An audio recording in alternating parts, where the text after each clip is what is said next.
ले डराई तो तोर पिटाई करा देब खाना में।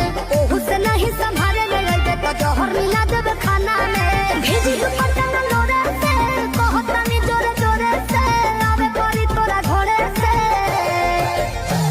बर्बादी होई बाकी शादी होई मोर तोरे से। बर्बादी होई बाकी शादी होई मोर तोरे से।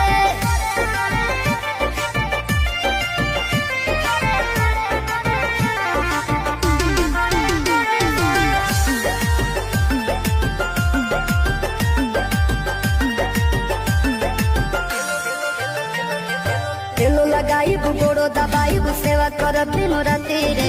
एने ओने मुँह मरब जदि तो कूद के तुरब छाती रे। तेलो लगाई गोड़ो दबाई सेवा करब दिन राति रे।